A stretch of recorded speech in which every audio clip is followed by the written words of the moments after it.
ہمیں کیا حکم دیا گیا؟ اس کو بھی سلام کرو جس کو تم پہچانتے ہو، اس کو بھی کرو جسے نہیں پہچانتے. تو اس کا دوسرا معنی کیا ہے کہ جو ہمیں نہیں بھی سلام کرتا تو ہمیں کیا کرنا ہے؟ خود سلام کرنا ہے. کوئی ہماری طرف نہیں بڑھتا ہمیں کیا کرنا ہے؟ ہمیں خود آگے بڑھنا ہے. میں آج صبح بھی اس نسخے پہ غور کر رہی تھی کہ میں سوچی تھی یا اللہ اگر ہماری بچیوں میں صرف ایک بات آ جائے نا اور وہ سلام کی کثرت، تو سارا اخلاق سنور سکتا ہے، سارے مسائل حل ہو سکتے ہیں. کیونکہ نبی صلی اللہ علیہ وسلم نے فرمایا خدا کی قسم تم جنت میں نہیں جا سکتے جب تک کہ تم مومن نہ ہو، اور مومن نہیں ہو سکتے جب تک آپ اس میں محبت نہ کرو. کیا میں تمہیں وہ طریقہ نہ بتاؤں؟ اگر وہ کرو تو محبت آ جائے گی، محبت آ گئی تو ایمان مکمل ہو جائے گا، ایمان آ گیا تو وہ جنت میں داخلے کا سبب بن جائے گا. انسانی تعلقات کی بہتری کا نسخہ سلام میں ہے. چھوٹے کو بھی کرو، بڑے کو بھی کرو، جو کرتا ہے اس کو بھی کرو، جو نہیں کرتا اس کو بھی کرو. تو لڑائی کے جو ریشو ہے وہ کم ہو جائے گا سلام کی کثرت سے. خود آگے بڑھے، آگے جا کے سلام کرے، حال پوچھے. ہم سوچتے نہیں ہم اس گھر میں نئے ہیں ہمیں کوئی سلام کرے. عربوں کے ہاں ایک بڑی خوبصورت چیز ہے، میں نے کلوزلی ان کو دیکھا ہے.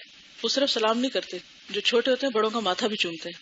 ان کے کلچر میں مسٹ ہے صبح اٹھو اور لازم ہے کہ جا کے بڑوں کا ماتھا چومو. اس سے کیا ہوتا ہے؟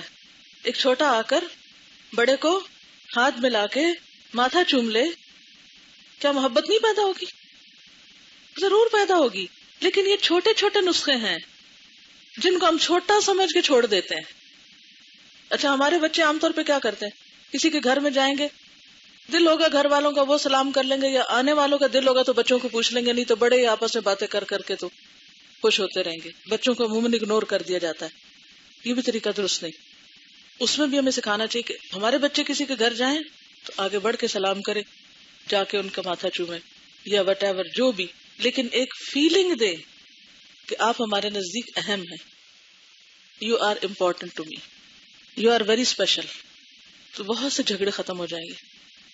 جب ہم صرف اپنی ذات کو دیکھتے ہیں، اپنی شکایتوں کو سامنے رکھتے ہیں، دوسروں کے قصور دیکھتے ہیں. دیکھیں قصور تو سب میں ہی ہے، سب سے زیادہ تو میں اپنا کہوں گی مجھ میں ہے بہت ساری. غلطی سے ہم میں سے کوئی پاک نہیں، کیونکہ ہم انسان ہیں. انسان اور غلطی لازم و ملزوم ہے، صرف فرشتے اس سے الگ ہو سکتے. جب مجھ میں بھی غلطی اور دوسرے میں بھی ہے تو اب کیا کرنا چاہیے؟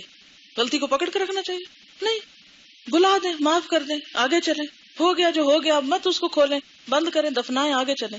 کیونکہ اگر آپ کسی بھی چیز کو اپنے ساتھ باندھ لیں گے نا، اس چیز کو میں نہیں معاف کر سکتی، یہ جملہ میں نے بہت سے لوگوں کے منہ سے سنا، یہ چیز تو میں معاف کر ہی نہیں سکتی. آپ کو کون معاف کرے گا؟ اگر آپ اپنے آپ کو بڑی شے سمجھتے ہیں تو دوسرے کو کیا ہوگا؟ تو جب تک سب ایک دوسرے کو معاف نہ کریں تو بات نہیں بنتی. تو بہرحال اب یہ جو بات ہے، جنت میں گھومتے پھرتے دیکھا ایک شخص کو، اور اس نے کیا کیا تھا؟ دوسرے کی تکلیف کو دور کرنے کے لیے ایک درخت کاٹا تھا، انسانوں کی بھلائی کے لیے کام کیا تھا. تو ہم سب اپنا اپنا جائزہ لیں کہ ہمارے پاس تکلیف دور کرنے کا نسخہ کیا ہے. ہماری تکلیف کیسے دور ہوگی؟ جب ہم کسی کی تکلیف دور کریں گے.